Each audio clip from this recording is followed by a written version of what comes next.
18th century was an age of elegance, symbolised by genteel Bath. A newly wealthy squirearchy built the classical houses and gardens we still love to visit, and it was also the golden age of English art. Gainsborough, Constable, Turner and Joshua Reynolds painted portraits and landscapes for the new moneyed classes. To get to the top of the artistic tree with paintings like these meant a rigorous apprenticeship at the Royal Academy. The training centred on drawing and painting the human form. But the people who really suffered for their art were the artists' models. This worst job meant a chilly working life spent in the most unusual positions. They would be strung up for hours and hours with nothing to eat or drink, literally strung up on these things. Why, Martin? Well, it looks like an instrument of torture, doesn't it? Yeah. But the idea was actually to help the model, so that the model could, because, as you say, he'd be there for a long time, and so he could keep the pose, keep still, and not wobble or even fall over. The Georgian artists were sticklers for accuracy and were taught through formulaic poses. But the poor artist's model would have to hold this pose for several hours, night after night after night.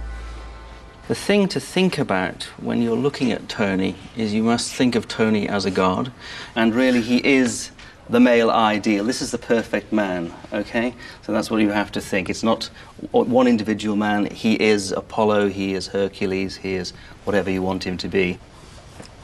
Why were they so obsessed by this idea of the classical physique? Well, they were looking back to the Renaissance, they were looking back to the classical world. The male was the kind of supermodel in a sense. The female wasn't regarded in quite the same light. It was in a sense a projection of male moral perfection too. So you are in a sense the kind of focal point of all those ideas, and they're all coming into play here. Of course, in the 18th century, the male models would have been soldiers, boxers. In fact, one of the most famous male models in the 18th century was a man called George White, Old George. Old George was famous because he had a great figure, great muscles, but he also had a big bushy beard as well, so he could actually play patriarchs and saints, etc. And he was found in a fever hospital. He was used at the academy. He went to live with Hunter. He was also used to do anatomical demonstrations too. And then, like most of these people, he just disappeared back into the undergrowth and was never seen again. Modelling could mean survival for a poverty-stricken man like George, but it was hard-earned money. Are you still comfortable? I'm very cold, actually. Normally, when you're cold, the first thing that you do is huddle your limbs together, isn't it? That's the one thing that you can't do. Yes. And because the other thing is that my little finger has completely gone to sleep because of the pressure from the rope. I mean, this may not look a particularly bizarre position, but it's not one that my body is particularly used to. I could do this for half an hour, but 8 hours? 8 hours is asking... That would be torture, wouldn't it? Yes. Really torture. Yes, you'd do yourself a nasty injury, I think.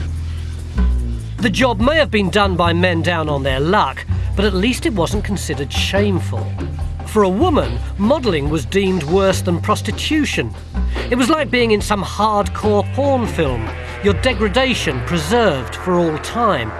The fact that a woman had more to lose by posing naked was reflected in the pay. You got a shilling at the end of the evening for 2 hours. If you were a woman, however, if you were the female model, you would get half a guinea for the evening, which is a big difference. But that was very much the idea that this was shame money, because the only women who would do it would be those who really were desperate for the money. It was something that you did very much as a last resort, and even prostitutes looked upon it as a last resort. Do we know the names of any of the female models? The women were anonymous. There is an exception. Her name was Bet Balmano, and she was a prostitute, and she worked for a brothel in London run by one Mrs. Lobb. And we know this because there's a wonderful story about Mrs. Lobb turning up on the doorstep of the sculptor Nollekens and berating him because Bet Balmano had been posing nude to Nollekens for about 8 hours without anything to eat, anything to drink, and at the end of it all, he paid her only 2 shillings. It's ironic that it was the this perfect ideal, and they got dossers and prostitutes to recreate it for them. Yeah, exactly. Especially with the women. The only woman who would do it, who would play a Venus, who would play a goddess, was somebody that morally would be regarded as totally bankrupt. And here he is in this classic painting, old George from the Fever Hospital, made immortal by Joshua Reynolds.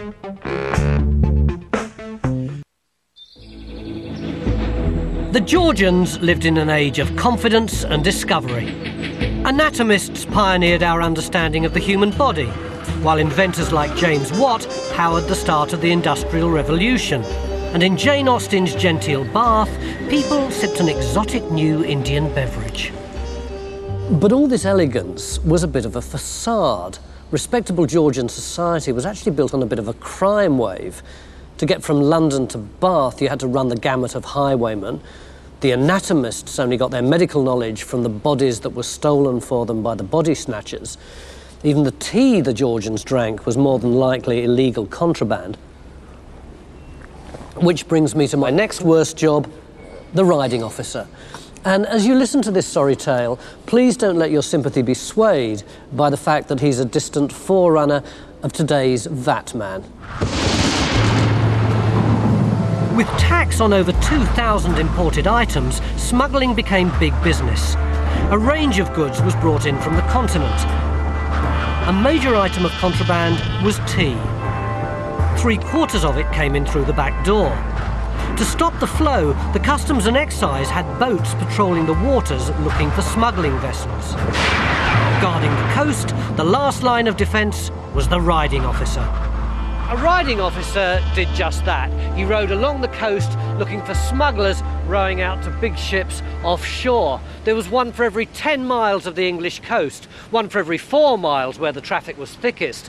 And given that smugglers deliberately chose the worst nights of the year to work for cover, the riding officer had to spend all his time doing a night shift in the cold and wet and raging storms.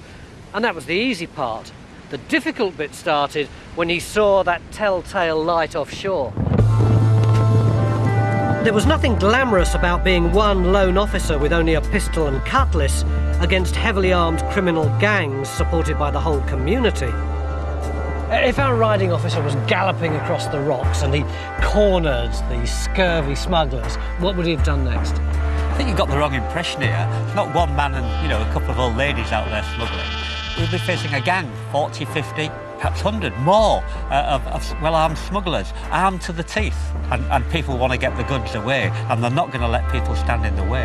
Did smugglers actually use violence on the riding officers? Yes, all the time. They would use violence really on anybody who got involved, who was likely to affect their trade. So what did they do to the riding officers? Well, if they caught them, they suffered quite severely. There's one example of a riding officer who was murdered at this particular time.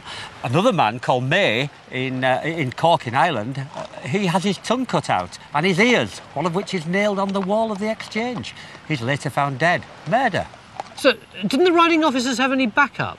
They did. They had people at sea, colleagues at sea. They had some